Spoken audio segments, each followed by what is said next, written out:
What is going on, guys? BCD here, and today we finally have my full review of the TCL 6 Series 2020 Mini LED. Y'all ready? Let's get into it.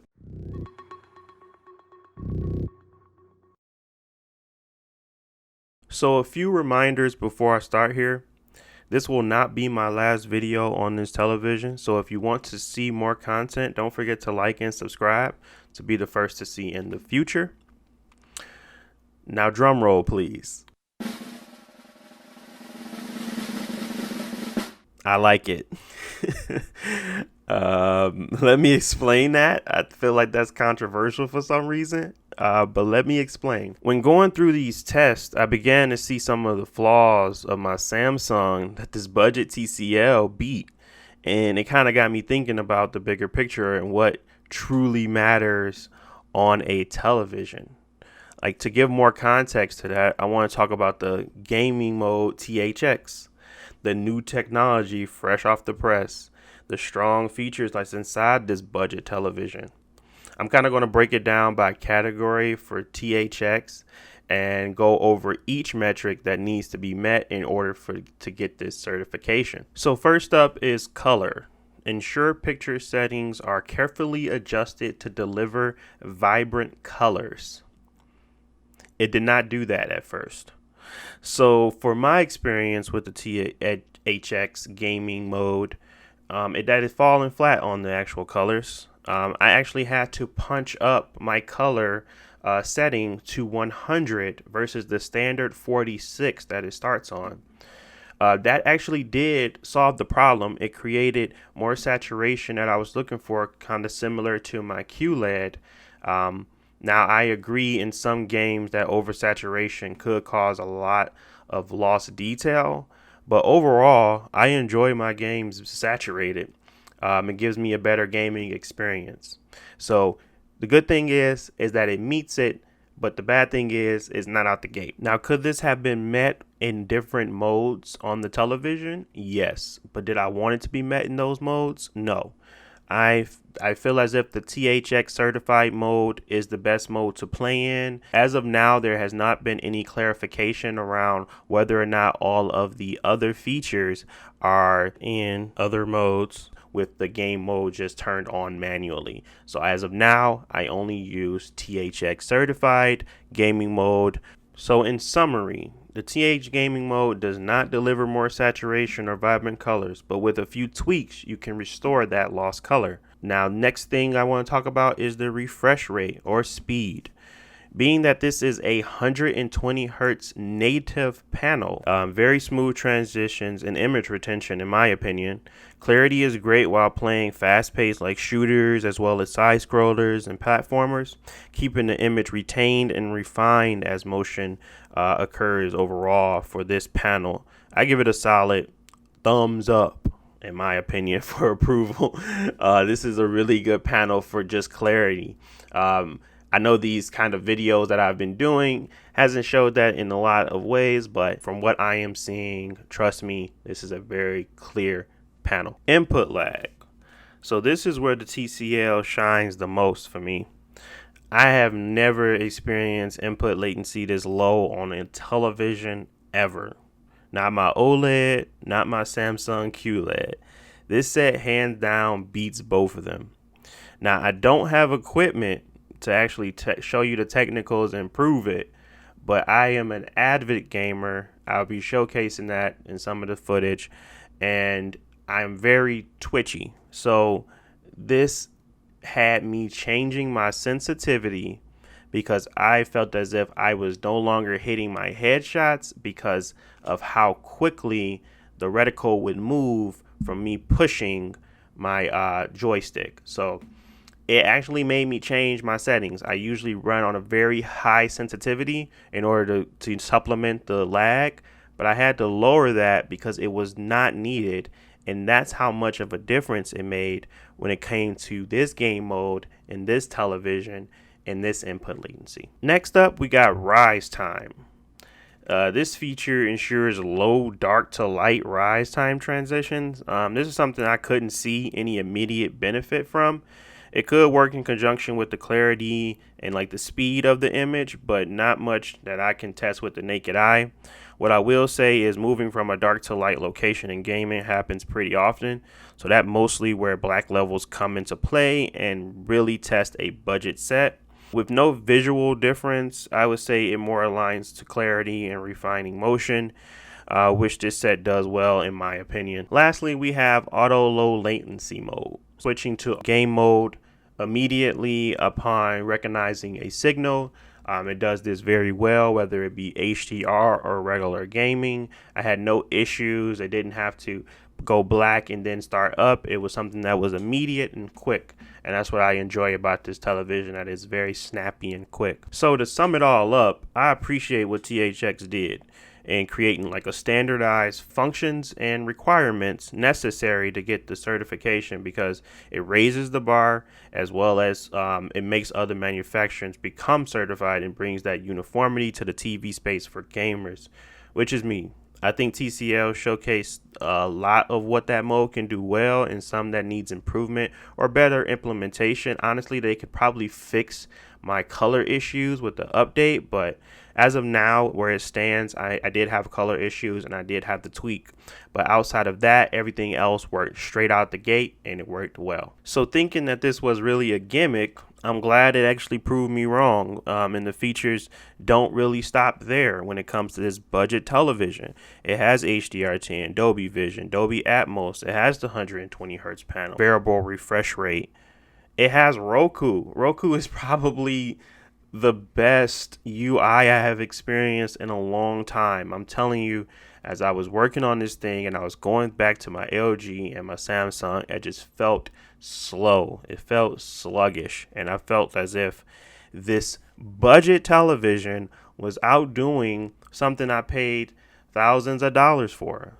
I didn't pay even thousands of dollars for either one of them because I'm very cheap, but people paid thousands of dollars for these televisions. So in my opinion, this thing is feature heavy, has a decent screen, black levels, but overall, this is a solid television. Reflections are handled well, just as good as my Samsung QLED. Understanding sound is one of the most important parts of the viewing experience. I can say that right out of the box without any additional assistance. The sound of dialogue is crisp and clear, and the sound effects within movies are balanced well. You don't have dialogue sounding higher than the audio for the sound effects or anything like that. It sounds really good, and this was prominent. I'm talking about in the 17 and 25 level. It still kept that clarity even as I went higher. That's amazing for a budget television. So I have all this praise. What do I actually don't like about the television? Well, I would say the picture. And this is kind of tricky because I actually enjoyed the picture. After allowing the television to stay on for a while and coming back to it, some of my bleed and cloudiness issues kind of went away. I read online sometimes you gotta let the panel and the lights heat up. Maybe that's what it was, but some of my issues went away. Granted, not all of my issues went away. There is still heavy clouding around certain areas when it's trying to go from black to white. It's prominent. The strange thing about this is that when it's in motion, it becomes less cloudy versus when it's standing still. Hear me out. So when it's smaller, it doesn't have that issue. But when it's huge, it has such a significant issue. I don't understand it. I'm assuming it's because of the mini LEDs and the mini LEDs having so many different zones that when it comes to a bigger item, it causes it to where it has more cloudiness because it's trying to heat up more zones. And this could be reeled in with some software, but as of now, it is very weird. I will say that it's a very weird situation. No, it doesn't take away from my experience. No, isn't it? It's not as terrible as it may look in these images. It may look on people's screens. It's not as terrible as people make it out to be, but it is there. Be sure of that when you're purchasing. Just be sure that you're not expecting OLED quality black levels on a QLED television. Understand that this is still backlit.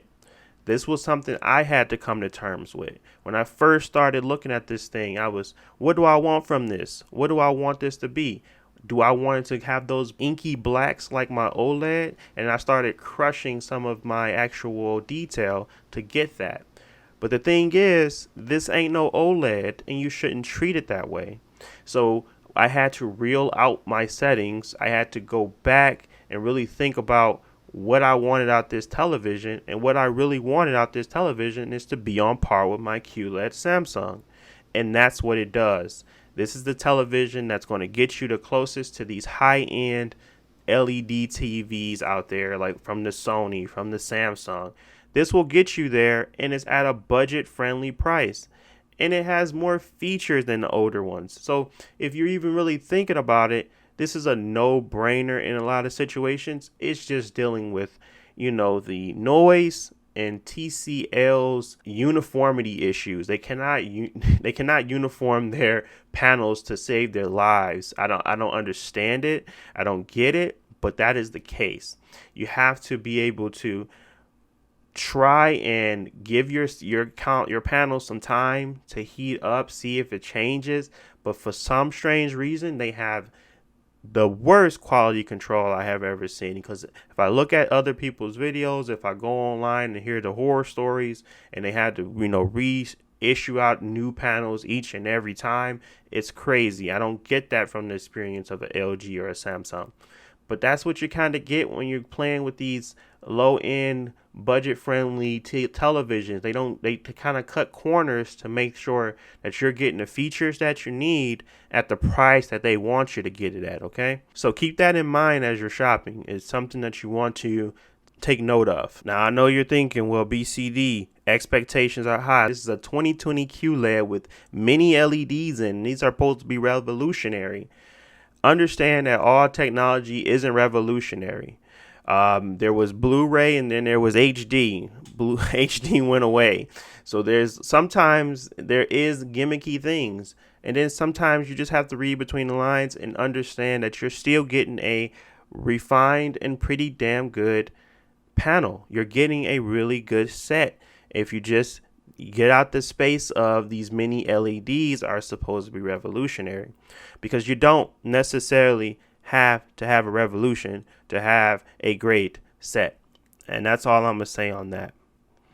Overall, I enjoyed this TCL. This is not going to be my last one. I enjoyed the UI. I enjoyed the clarity. I enjoyed the latency. I enjoyed the picture for the most part. Black screens definitely need some work, and they definitely need to work on how they utilize their local dimming. But for me to say that this is a bad television is not something I want to do, nor do I feel at heart. So I am going to recommend this television for anybody going into the Xbox Series X or PS5 generation, and you're looking to get a good solid TV with a lot of features. This is the one. This is the one that's going to actually bring in that next generation. And this is the one I'm going to be recommending to people as they pick up their PS5s and they want to cut costs on certain things. This is the one. You can always have a better picture, but you're going to pay for it. And that's all I have for this. That's all I need to say. I want to thank you guys for listening. Does this help in your purchase decision? Does the mode even matter? Does the technology and the features matter to you? Do you really just want that pristine viewing experience? I think you should be looking into older OLEDs then. I think you should really be looking into that if that's something that you really want to showcase and believe in, and that's what you need. I suggest looking at some older OLEDs. You don't have to necessarily get the 2020. You can look at the 2017, 2018 market, use resale. So that would be my suggestion for anybody that cannot get over the black screens and the blooming and all of that stuff. But anybody that's a gamer and anybody that's really just looking for a solid purchase, this is it. Thanks for watching. I will talk to you guys in the next one. Peace.